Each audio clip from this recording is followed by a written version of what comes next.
Hey, let me just acknowledge here.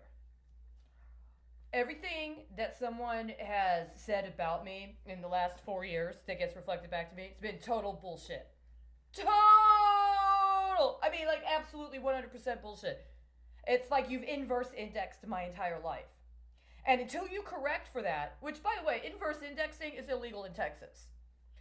There's really only one manner in which I can understand it would be legal, and that is if, as has been done in Texas the whole time I've been here, somebody simulates that they've got the authority of the Department of State behind them. So they engage in all these proxies, and they pretend as if they're under the jurisdiction of another country. And depending upon which other country they're pretending they're under the jurisdiction of, they may act like a total fucking fool. They may violate the law, they may steal, they may give you the wraparound, they may do really, really illegal things, including smuggle things that are illegal for them to have to begin with, in front of you, thinking they're the proxy for the opponent, so that they're actually sabotaging them. And this is all 100% illegal. This is all 100% seditious, but now we're at a very, very high level. Because when you start making games that jug of tea is actually an explosive, because you know about the Transportation Explosives Act, right? Because you're so into the gas and oil sector down here in Texas, right? You know what tea is, right? But it can also be the Texas Education Association. So if you can get me, while you're trying to treat me like ISIS, to drink the tea, then you can get that stuff to the rebels and the militants out in the field, while you're also getting a kickback for your teacher system, right? I've been watching this for years. And you got all these other cities that do their own little kind of thing, and it's horrible. It's horrible, right? You want to do this thing. You think that deal you made with the Clintons when they were in Arkansas was going to like somehow cover your ass while you were setting up this commando border patrol force, right? In the form of a bunch of Texas lawyers and never closed out their accounts on their clients before they went to the legislature. Point I'm making is that that's the case, then the United States has treaties with most of the other nations around the world, including ones that every once in a while, including now, some of them, are designated as being sanctioned. These treaties where 10% of foreign assistance is going to be in the form of military aid. Now, when I was at domestic violence shelters with women and children who are 100% civilians, you guys were the ones that wanted to play like you were Rambo Ida. That you guys were part of some secret underground. So it was okay to treat us like we weren't who we really were. And to create caricaturizations of us. And to play like you were an army veteran and you were going to help us get veterans benefits.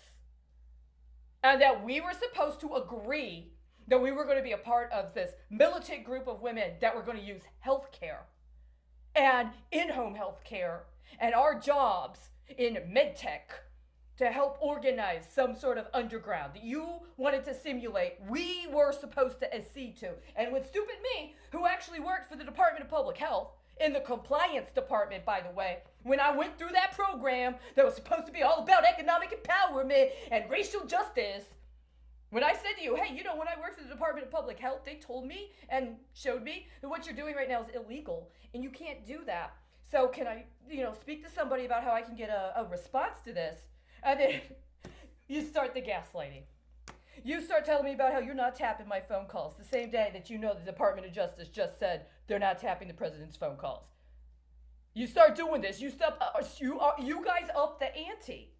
And you guys wanted to pretend like you were some sort of proxy warrior for someone else for years. And you made it very racial. You made it very, very racial. And you did this for years. And you didn't just do it in Texas. And you didn't just do it in one city in Texas. So don't pretend you did. What you did do is you did not only make it racial, but you also made it party affiliated. Now, I don't do that kind of party politics. My understanding is at some point, without declaring, somebody expropriated illegally my assets to use as part of that 10%. And when I said, we need to ground here, it doesn't matter who you got secret derivative deals running on. Accounts concurrent to mine. Those accounts were set up illegally. And if where I am, on the level I'm at, you're not doing your job in the moment, then every other single current you're on and every other single thing you're on is sabotage. A proxy is not a license. Let me just put it this way: a proxy is not an insider threat. You understand? When you're a proxy, you're supposed to represent whoever you're the proxy for in the best manner possible. So it doesn't even matter who you're trying to defame. At the end of the day, all you end up doing is making yourself look like the criminal. And years later, I have no proof that it wasn't such a massive criminal conspiracy. I literally cannot get a conversation with anybody except about food. We're still there. I still can't talk about anything but food. And we got riots on the streets outside around police brutality. Hello? Okay, you want to talk to me about food again? Is that because your little hustlers just hooked up a DOD contract for food distribution in Atlanta? Yes, it is. Why the hell is a woman that spent years in compliance and operations in the Department of Public Health in San Francisco during this crisis right now not allowed to talk to anybody about food, while somebody is hooking up deals in Atlanta for food with the DOD? I mean, there's really nothing else to say. There really isn't. You want to talk about food? Why is the Department of Defense providing contracts for food distribution to small businesses in Atlanta? And why did I get all of the traffic I had going that day and every day since? Because I'm still alive. I just want to, this will be the last video I'll post for a while. I'll tell you what, I'll do you a favor. I'll stop interfering with whatever your projections are. You had no right to do anything with this in this little virtual remote crap. Anyway, you have no right to put me on some receiving end of a respondent for what? You know, the only thing you need to make me a respondent for is how that woman in Atlanta or that group in Atlanta is going to justify using my reports on what happened in Houston to launder contracts from the Department of Defense. You want to sue me for defamation? Are you connected to the mayor of Atlanta? Do you have friends working in cyber insurance programs in Atlanta? How about Houston? I dare you to sue me. Actually sue me. Give me a day in court. You actually do it this time. Stop fucking around with a fake FISA proceeding in order to try to launder more money for your favorite candidate for president, who's not going to win, by the way.